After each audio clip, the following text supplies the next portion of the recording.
সুপ্রিয় দর্শক, আসসালামু আলাইকুম। Welcome back to my channel. আজকে আপনাদের মাঝে নিয়ে এসেছি শুটকি মাছের দিয়ে সবজি রান্নার রেসিপি। ফার্স্টে একটা ফ্রাই প্যানে নিয়ে নিয়েছি পরিমাপ মতো তেল, নিয়ে নিয়েছি 3 থেকে 4টা কাঁচামরিচ আর নিয়ে নিয়েছি একটি পেঁয়াজ কুচি। সবগুলো উপকরণকে ভালো করে ভেজে এর মধ্যে শুটকি দিয়ে ভালো করে ভেজে নেব। এখানে আপনি যে কোনো শুটকি ব্যবহার করতে পারেন। ভালো করে ভেজে নেওয়ার পরে আমরা এর মধ্যে দিয়ে দিচ্ছি পরিমাপ মতো লবণ, দিয়ে দিব 1 টেবিল পরিমাণ হলুদের গুঁড়া, দিয়ে দিয়েছি 1 টেবিল চামচ পরিমাণ ধনিয়ার গুঁড়া আর দিয়ে দিয়েছি 2 টেবিল চামচ পরিমাণ মরিচের গুঁড়া। আপনারা আপনাদের টেস্ট অনুযায়ী মরিচটা ব্যবহার করতে পারেন।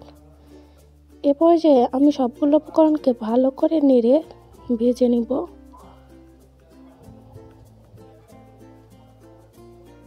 দিয়ে দিয়েছি 1 টেবিল চামচ পরিমাণ জিরা বাটা, দেখতে পাচ্ছেন। এ পর্যায়ে সবগুলো উপকরণকে ভালো করে নেড়ে নিচ্ছি।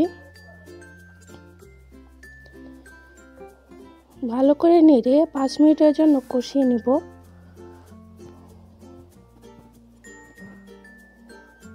কষিয়ে নেওয়া হয়ে গেলে আমরা এর মধ্যে দিয়ে দিব আগে থেকে কেটে রাখা সবজি। আমরা এখানে বেগুন, আলু, টমেটো ব্যবহার করেছি।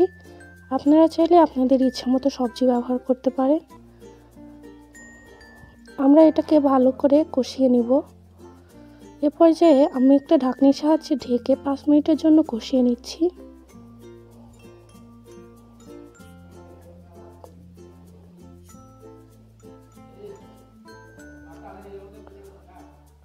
এ পর্যায়ে আমি আবারও ঢাকনির সাহায্যে ঢেকে আবারও 5 মিনিটের মতো কষিয়ে নিব।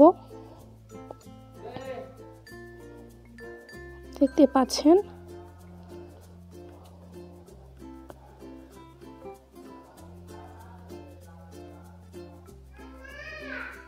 আমাদের কষানো প্রায় হয়ে এসেছে। এ পর্যায়ে আমি এখানে পানি অ্যাড করব।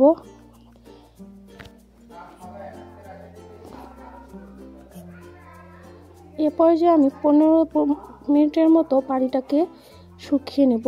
বেশি শুকাবো না, হালকা শুকিয়ে নেব। দেখতে পাচ্ছেন আমাদের পানিতে বলক উঠে গিয়েছে। এ পর্যায়ে আমি এটাকে নামিয়ে নিয়েছি। আশা করি আজকের ভিডিও আপনাদের ভালো লাগবে। আল্লাহ হাফেজ।